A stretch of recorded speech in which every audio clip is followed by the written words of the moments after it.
आज इस वीडियो में बात महाराष्ट्र की सियासत की। दोस्तों, देवेंद्र फडणवीस ने हाल ही में उद्धव ठाकरे पर जो तंज कसा है वो सुनकर हंसी भी आती है और सोचने पर मजबूर भी कर देता है। मराठवाड़ा आउटरीच एक स्वागत योग्य बदलाव है।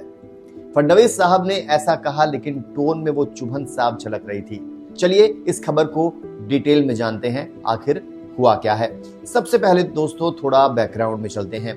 महाराष्ट्र में बीजेपी और शिवसेना के बीच वो पुरानी दुश्मनी तो सब जानते हैं। बाल ठाकरे के जमाने से चली आ रही है दुश्मनी। उद्धव ठाकरे की पार्टी अब मराठवाड़ा रीजन पर फुल फोकस कर रही है। क्यों? क्योंकि ये इलाका सूखे किसानों की परेशानियों और बेरोजगारी से जूझ रहा है। पहले ये बीजेपी का स्ट्रॉन्ग होल्ड था, लेकिन उद्धव अब वहां रैलियां कर रहे हैं, लोकल लीडर से मिल रहे हैं। लगता है वोट बैंक शिफ्ट करने की कोशिश की जा रही है। क्या ये स्मार्ट मूव है? आपको क्या लगता है? कमेंट्स में जरूर बताइए। मेन न्यूज क्या है? क्या बोला है फडणवीस ने? अब आते हैं असली ड्रामे पर। हाल ही में एक रैली में फडणवीस ने कहा, उद्धव जी का मराठवाड़ा में आउटरीच देखकर अच्छा लग रहा है।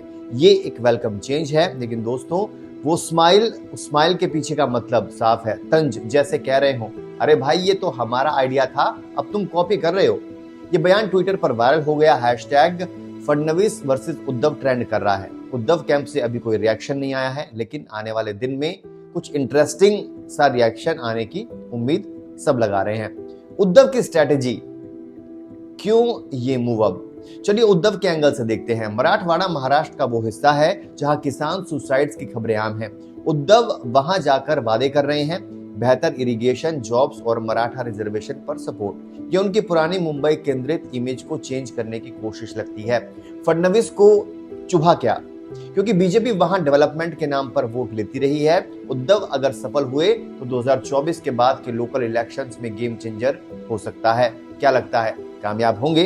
वक्त बताएगा।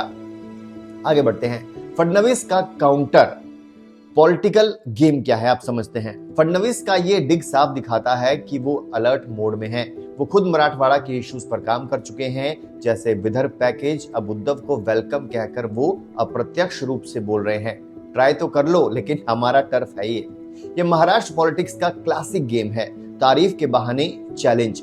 आपको याद होगा पहले भी दोनों के बीच ऐसे ही वॉर ऑफ वर्ड्स हुए हैं। इससे बीजेपी के वर्कर्स मोटिवेट होते हैं और उद्धव को डिफेंड करने का मौका मिलता है। सस्पेंस इसमें फुल बना रहता है। इम्प्लीकेशंस क्या हैं और आगे क्या लगाए जा रहे हैं कयास? तो इस खबर का असर क्या पड़ेगा बताते हैं। मराठवाड़ा की 8 लोकसभा सीट्स पर नजरें टिकेंगी। अगर उद्धव का आउटरीच हिट हुआ तो शिवसेना को नया बूस्ट मिलेगा, वरना फडणवीस इसे अपने फेवर में यूज करेंगे। बड़े लेवल पर ये महाविकास अगेंस्ट महाविकास, यानी एनसीपी शिवसेना वर्सेस बीजेपी का राउंड किसान युवा वोटर्स डिसाइड करेंगे। दोस्तों, आपको क्या लगता है? आपका क्या ओपिनियन है? उद्धव का मूव स्मार्ट है या ये फ्लॉप होने वाला है? कमेंट में जरूर बताइए।